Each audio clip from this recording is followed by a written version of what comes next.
Morning बच्चों। चलिए, कैसे हो आप लोग? इसी तरह आप घर में स्थिर रहें और सुरक्षित रहें, घर से बाहर कम निकलें और जो भी वीडियो हम अपलोड करते हैं आपके व्हाट्सएप ग्रुप पर उसे रेगुलर देखते रहें। सही है?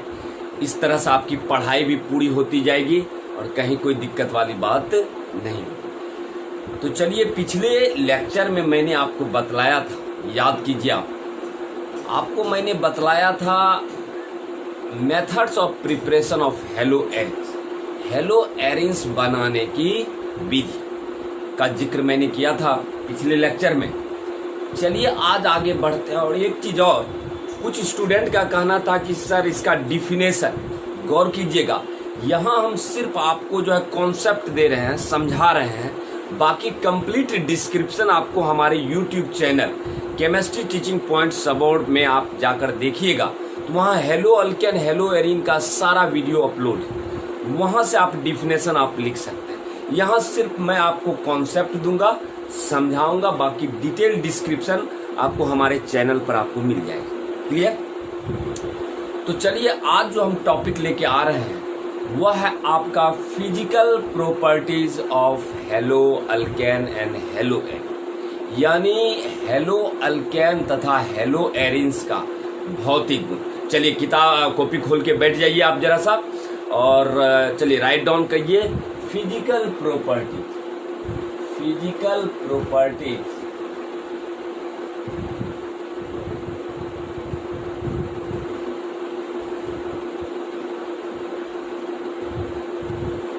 फिजिकल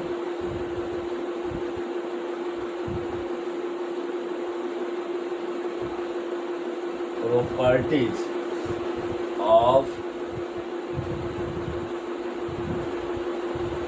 haloalkane and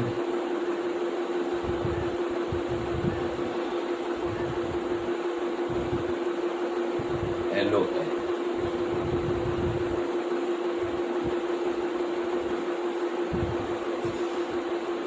मतलब फिजिकल प्रॉपर्टीज का मतलब ही हुआ भौतिक गुण, यानी कि यह आपका हुआ भौतिक गुण।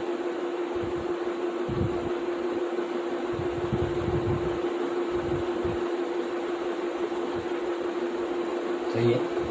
अब आपको हम बतला दें, आप भली भांति जानते हैं किसी भी कंपाउंड का दो गुण, एक आपका फिजिकल प्रॉपर्टीज और एक केमिकल प्रॉपर्टीज। आप पहले से भी अवेयर हैं, क्लास 11th में आप ऑलरेडी पढ़े हुए हैं। तो किसी भी कंपाउंड्स का दो गुण, एक आपका भौतिक गुण और एक रासायनिक गुण। भौतिक गुण क्या होता है कि यदि हम किसी भी यौगिक की पहचान बिना छुए, बिना केमिकल रिएक्शन के यदि उस गुण को हम अध्ययन करते हैं तो पदार्थ के इस गुण को ही हम भौतिक गुण कहते हैं। यानी भौतिक गुण जानने के लिए रासायनिक अभिक्रिया का होना जरूरी नहीं, यानी विदाउट केमिकल रिएक्शन आप भौतिक गुण को बतला सकते हैं। लेकिन आपको केमिकल रिएक्शन के लिए आपको रासायनिक अभिक्रिया का होना जरूरी है। तो कहने का मतलब हुआ कि भौतिक गुण जानने के लिए हमको किसी भी तरह का केमिकल रिएक्शन या रासायनिक अभिक्रिया की आवश्यकता नहीं है। जैसे सपोज मान लीजिए कलर हुआ, रंग हुआ, गंध हुआ, मेल्टिंग पॉइंट, बॉइलिंग पॉइंट हुआ, घनत्व हुआ, ये सब भौतिक गुण के अंतर्गत आता है। सही है? तो सबसे पहला हम जो यहाँ अब जो आगे जो पढ़ने जा रहे हैं वह है आपका physical properties of hello alkane और हेलो एरिन। क्लियर है? अब रही बात की भौतिक गुण में सबसे पहला गुण जो है कि जितने भी हेलो अल्केन और हेलो एरिन्स हैं, पहला यह colourless and crystalline solid, colourless and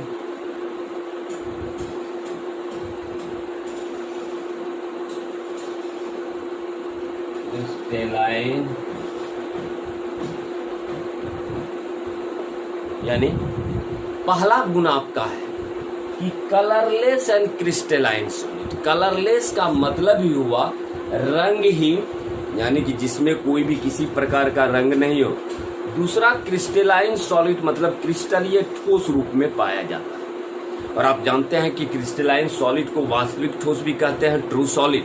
तो इसका मतलब पहला मेरा प्रॉपर्टी हो गया कि हेलो अल्केन और हेलो एरिन रंगहीन तथा क्रिस्टलीय ठोस हो।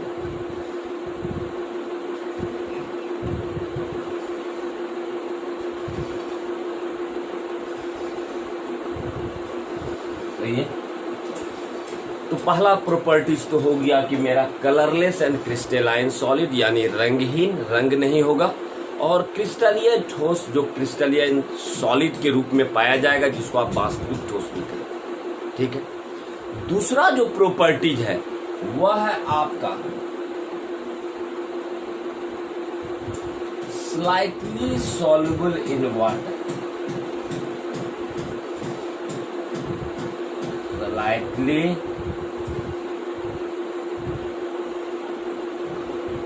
soluble in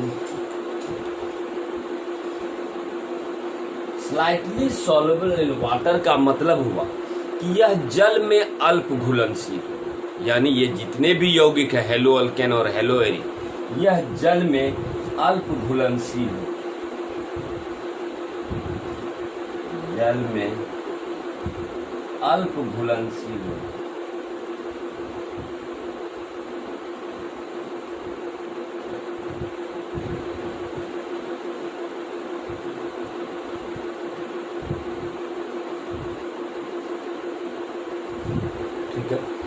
जल में अल्प घुलनशील।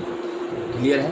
तो कहने का मतलब हुआ कि ये स्लाइटली सॉल्युबल इन वाटर का मतलब ही हो गया, नीचे हम लिखे हैं, जरा अगर नहीं दिख रहा है तो आप गौर कीजिएगा। पहला लिखे हैं हम कलरलेस एंड क्रिस्टलाइन सॉलिड, क्रिस्टलीय तथा रंगहीन तथा क्रिस्टलाइन ठोस। दूसरा प्रॉपर्टी लिखे हैं स्लाइटली सॉल्युबल इन वाटर, मतलब जल में अल्प घुलनशील होता है। ठीक है। जल में अल्प घुलनशील होता है, जरा सा ध्यान दीजिएगा, आपको दिखाई देगा जल में अल्प घुलनशील होता है।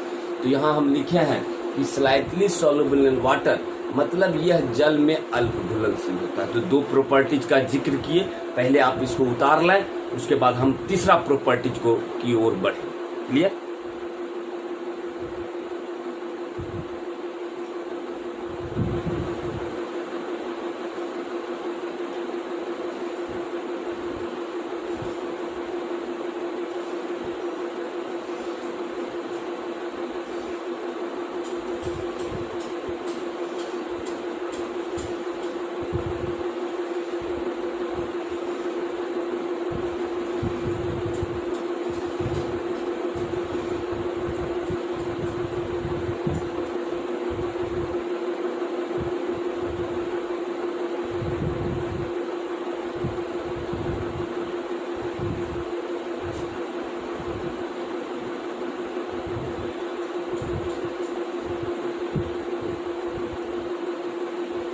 लिख लिया आप लोग।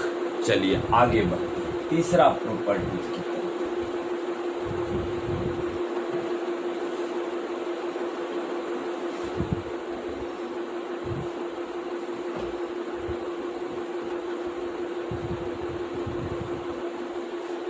चलिए तीसरा प्रॉपर्टीज की तरफ बढ़ते हैं, जरा ध्यान दीजिएगा।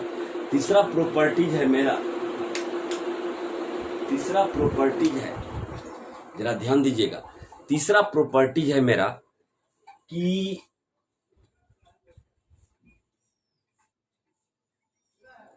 ये तीसरा प्रॉपर्टीज क्या है, जरा ध्यान दीजिए।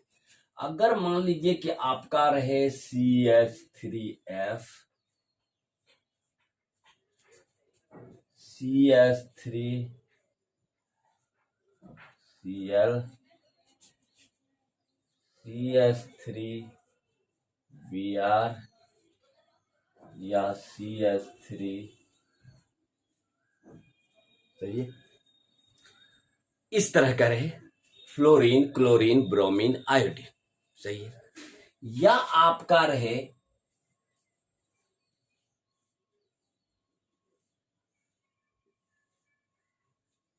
फ्लोरोबेंजीन, या रहे आपका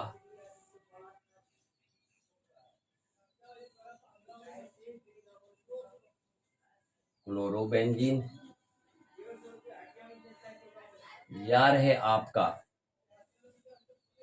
ब्रोमोबेंजीन, या रहे आपका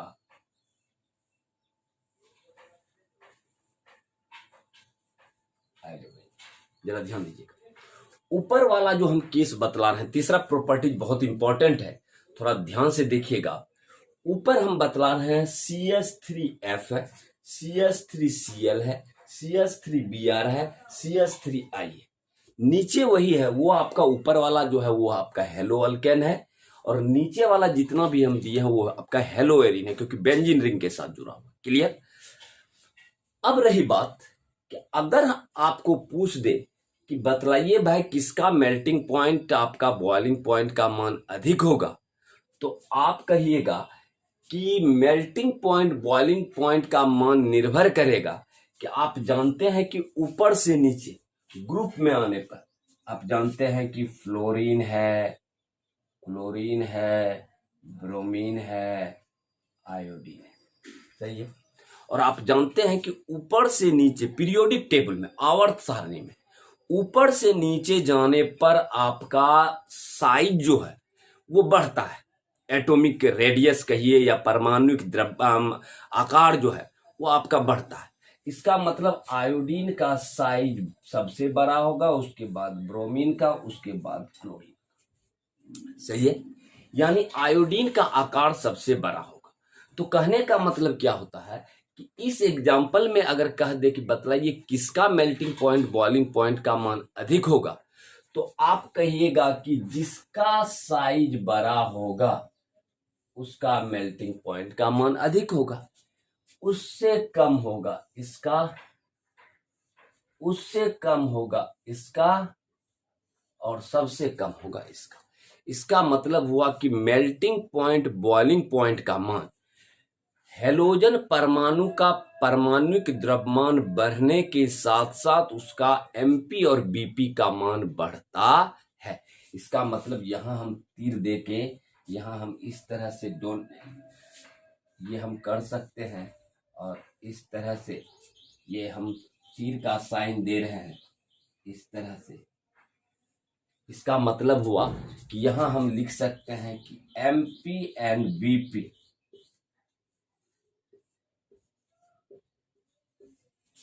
become increases on increasing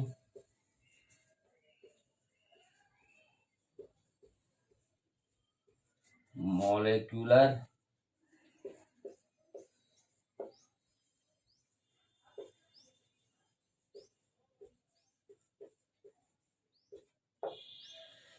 क्या लिखे हम यहाँ कि एमपी और बीपी, ये चीज पहले से भी आप जान रहे हैं। एमपी मतलब होता है मेल्टिंग पॉइंट और बीपी मतलब होता है बॉइलिंग पॉइंट। मेल्टिंग पॉइंट द्रवनांक, बॉइलिंग पॉइंट क्वथनांक। इसका मतलब हम लिखे कि melting point boiling point become increases. इसका मतलब मेल्टिंग पॉइंट बॉइलिंग पॉइंट का मान बढ़ता है कब? जब आपका मॉलिक्यूलर मास जो है हेलोजन एटम का जैसे जैसे बढ़ेगा वैसे वैसे उसका एमपी और बीपी का मान बढ़ेगा। यही कारण है कि आयोडीन का जो मॉलिक्यूलर मास सबसे अधिक होने के कारण इसका एमपी बीपी का मान सबसे अधिक।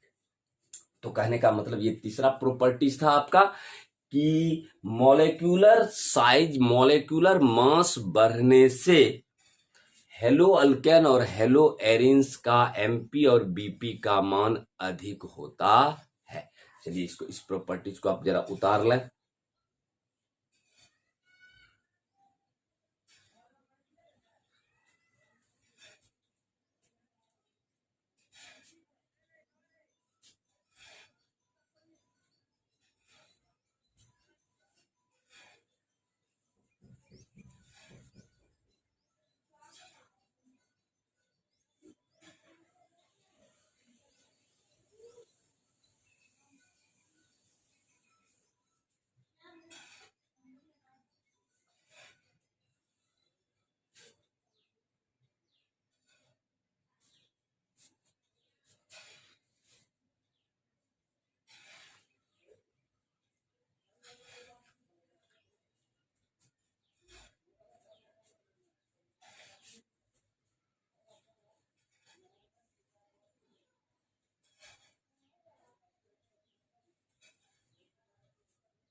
चलिए लिख लिया आपने।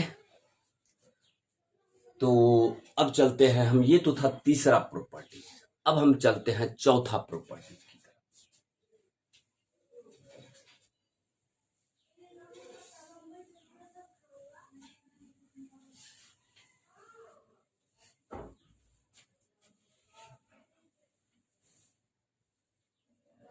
चलते हैं हम कौन सा प्रॉपर्टीज, चौथा प्रॉपर्टीज की तरफ।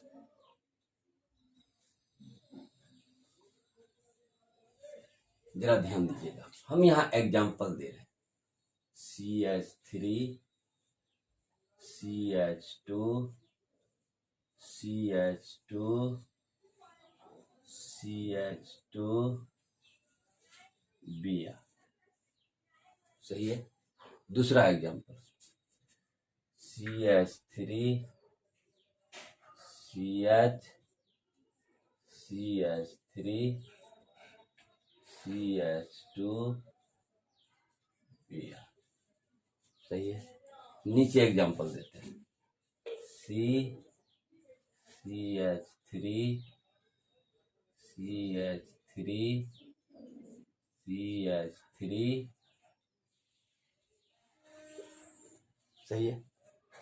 हम आपको 3 एग्जांपल दिए ये, एक ये है सीधी श्रृंखला। सीधी श्रृंखला का मतलब हुआ कि straight chain, straight chain hello alkane का मतलब वो कहीं ब्रांचिंग नहीं होना चाहिए, कहीं साइड चेन नहीं होना चाहिए, ये आपका स्ट्रेट चेन है। आप अगर गौर कीजिए तो इस तीनों जो है कंपाउंड में, तीनों का मॉलिक्यूलर फॉर्मूला समान, यानी आणविक सूत्र जो है, तीनों का आणविक सूत्र समान है। लेकिन अगर गौर कीजिएगा तो देखिए संरचना सूत्र भिन्न भिन्न है। संरचना सूत्र भिन्न भिन्न हो और मॉलिक्यूलर फॉर्मूला अगर समान हो तो इसको आइसोमर्स कहते हैं। आप पढ़े होंगे 11th में कि आइसोमर्स का मतलब हुआ कि यदि आपका मॉलिक्यूलर फॉर्मूला समान हो, आणविक सूत्र समान हो, किंतु यदि संरचना सूत्र भिन्न भिन्न हो तो उसे आइसोमर्स कहते हैं, और इस फिनोमिना को आइसोमेरिज्म या समावयवता कहते हैं, सही है। आप गौर कीजिएगा तीनों का मॉलिक्यूलर फॉर्मूला समान है। अब आपको पूछ दे कि बतलाइए भाई इस तीनों में किसका बॉइलिंग पॉइंट का मान अधिक होगा, क्वथनांक का मान इस तीनों यौगिक में किसका अधिक होगा। ये आपका स्ट्रेट चेन है, लेकिन ये दोनों आपका ब्रांच चेन है। ब्रांच का मतलब शाखित, शाखा निकला हुआ। तो हमेशा याद रखिए कि स्ट्रेट चैन हेलो अल्केन का बॉइलिंग पॉइंट सबसे अधिक, उसके बाद इसका, और सबसे कम इसका। इसका मतलब क्या, इसका मतलब ये हुआ, इससे यह निष्कर्ष निकला गया कि अभी आप देखिए अगर स्ट्रेट चैन है तो इसका अणुओं द्वारा छेका गया आयतन जो है, सरफेस एरिया देखिए इतना आपका हो रहा है। जैसे आपने ब्रांचिंग किया सरफेस एरिया का मान घट गया, जैसे आपने ब्रांचिंग किया सरफेस एरिया का मान घट गया।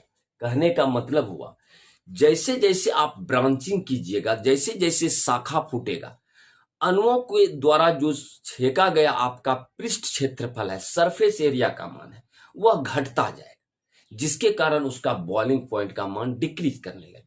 यानी स्ट्रेट चेन है ये आपका। स्ट्रेट चेन का मतलब हुआ सीधी श्रृंखला, और ये है ब्रांच चेन। इसका मतलब हुआ कि यदि आपको पूछेगा कि बतलाइए भाई ये क्या होगा, तो आप यहां लिखिएगा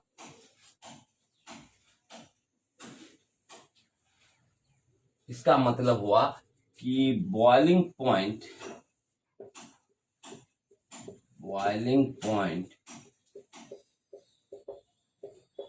बिकम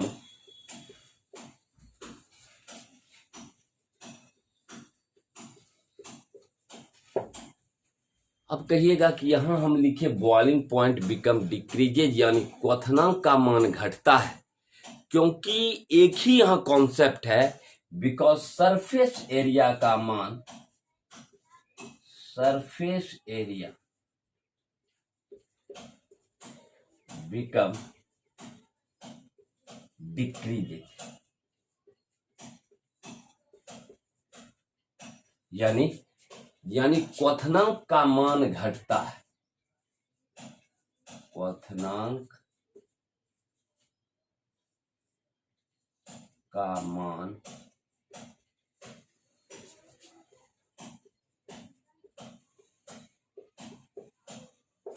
क्योंकि पृष्ठ क्षेत्रफल का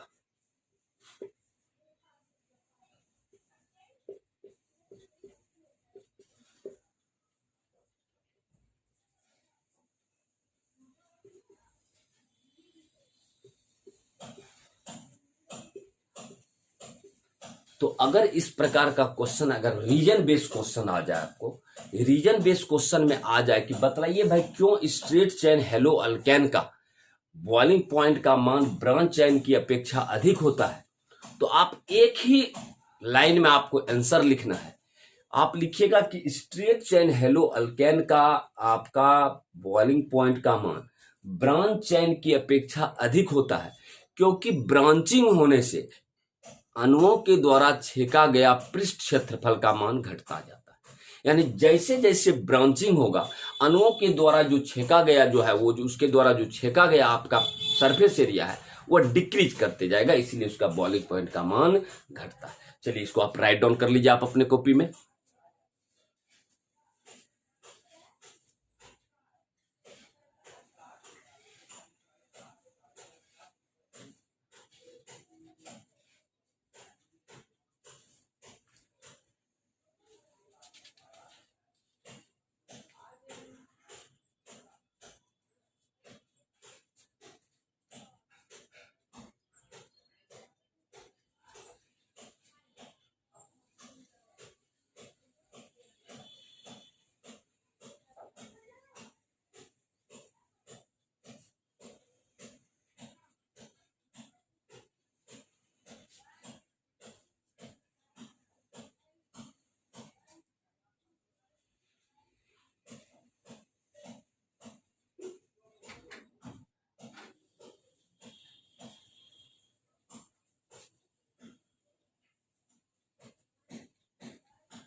चलिए शायद आपने लिख लिया होगा।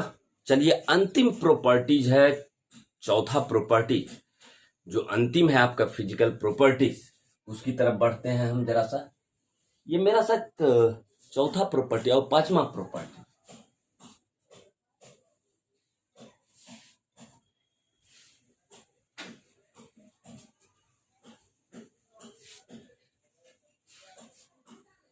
चलिए अब हम बढ़ते हैं थोड़ा पांचवा प्रॉपर्टीज की तरफ, ठीक है।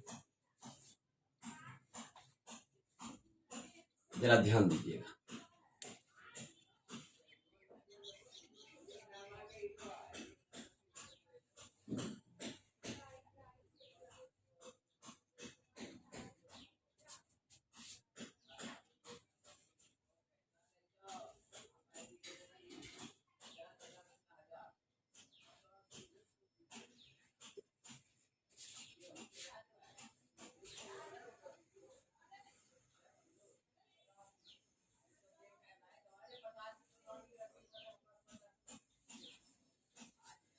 तीनों आपका आइसोमर्स प्रोडक्ट है। आइसोमर्स का मतलब हुआ तीनों का मॉलिक्यूलर फार्मूला समान, लेकिन आपका संरचना सूत्र भिन्न भिन्न है, लेकिन है आपका हेलो एरे। गौर कीजिएगा, हम आपको पिछले नामकरण में, नोमेनक्लेचर में मैंने आपको बतलाया था कि 1216 ऑर्थो, 1315 मेटा और 14 पारा पोजिशन कहा जाता है। आप याद कीजिए जरा सा बेंजीन रिंग में। तो जरा गौर कीजिएगा, इसको हम दो तरह से नामकरण कर सकते हैं, 1 2 3 4 5 6। अगर इसका नामकरण कहें आपको करने के लिए, तो आप कहिएगा क्या, 1 पर भी क्लोरीन है, 2 पर भी क्लोरीन है, तो आप इसको लिखिएगा 1 2 डाइक्लोरो बेंजीन। सही है, 1 2 डाइक्लोरोबेंजीन लिखिएगा। या आपको हम बतलाए हैं दूसरे तरीका से, 1 2 पोजीशन को आपको याद है, 1 2 पोजीशन को हम आपको ऑर्थो के हैं, तो इसको हम दूसरे तरीका से लिख सकते हैं ऑर्थो डाइक्लोरोबेंजीन। तो इसको आप दूसरे तरीका से लिख सकते हैं ऑर्थो डाइक्लोरोबेंजीन।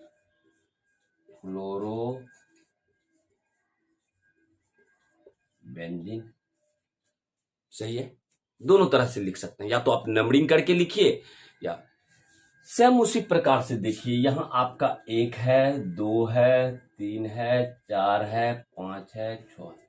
किस किस पोजीशन पर है? 1 और 3 पर है। 1 3 को हम आपको बतलाए हैं, 1 3 या 1 5 को आपको बतलाए हैं मेटा पोजीशन। तो आप या तो इसको ऐसे लिखिए 1,3 डाइक्लोरोबेंजीन,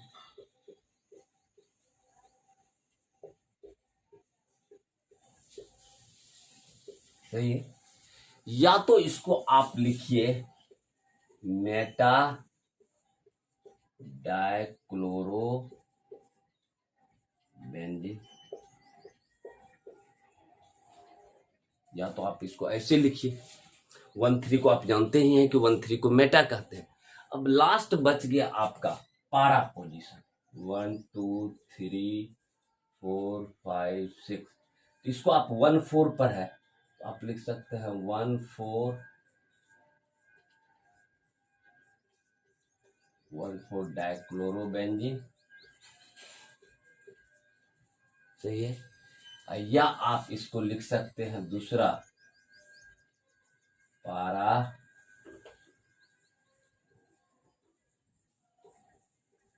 क्लोरो, सही है। तो इस तरह से आप लिख सकते हैं, कहीं दिक्कत वाली बात नहीं,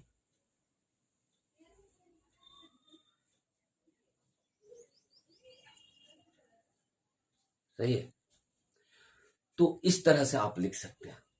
अब रही बात, ये हुआ आपका पारा आइसोमर्स, ये हुआ मेटा आइसोमर्स, ये हुआ ऑर्थो आइसोमर्स। अब आपको क्वेश्चन कैसे पूछा जाएगा एग्जाम में, जरा ध्यान दीजिए। आपको पूछा जाएगा कि बतलाइए भाई तीनों आपका अलग अलग आइसोमर्स में किसका मेल्टिंग पॉइंट का मान सबसे अधिक होगा। मेल्टिंग पॉइंट का मान यानी किसका सबसे अधिक होगा।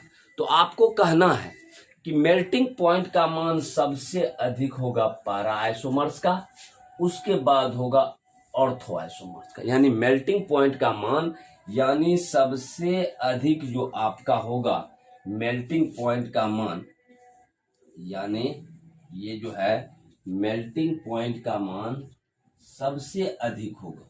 यानी पारा आइसोमर्स का मेल्टिंग पॉइंट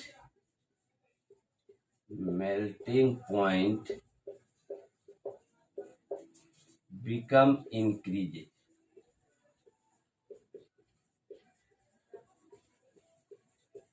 इसका मतलब क्या? मेल्टिंग पॉइंट का मान पारा आइसोमर्स का सबसे अधिक होगा। आप कहिएगा क्यों अधिक होगा सर, कारण क्या है, रीजन क्या है? तो गौर कीजिएगा, पारा आइसोमर्स का अगर देखिए तो सममित संरचना है, सिमेट्रिकल स्ट्रक्चर है। सिमेट्रिकल मतलब इसको अगर आप दर्पण में भी देखिएगा तो सेम यही स्ट्रक्चर है, क्योंकि एक ऊपर है एक नीचे है। तो इस सिमेट्रिकल स्ट्रक्चर होने के कारण यह क्रिस्टल जालक में बहुत ज्यादा क्लोजली पैक्ड हो सकता है। ज्यादा से ज्यादा पारा आइसोमर्स क्लोजली पैक्ड हो सकता है, जिसके कारण इसका मेल्टिंग पॉइंट का मान सबसे अधिक होता है। तो यहां आपको यहां जो है मेल्टिंग पॉइंट का मतलब हुआ द्रवनांक का मान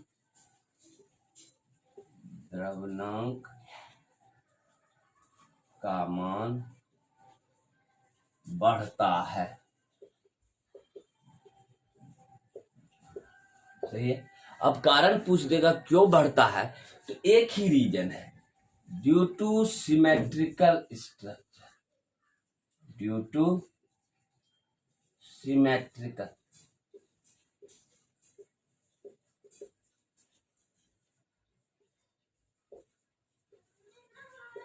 यानी कि सममित संरचना होने के कारण, सममित संरचना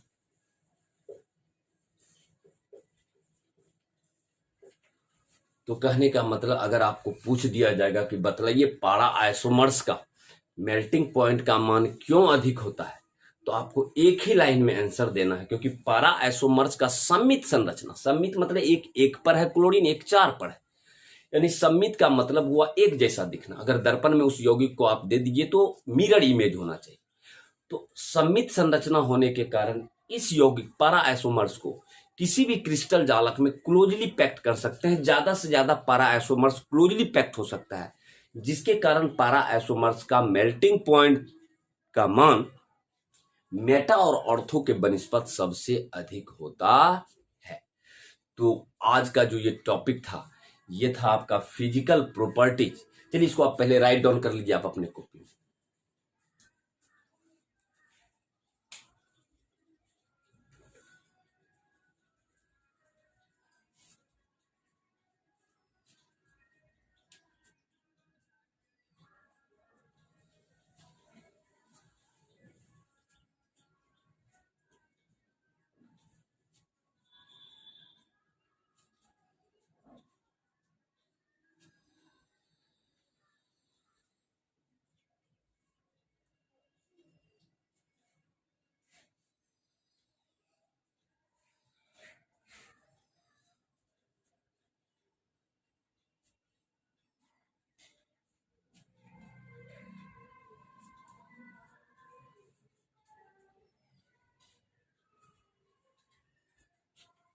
चलिए लिख लिया आपने।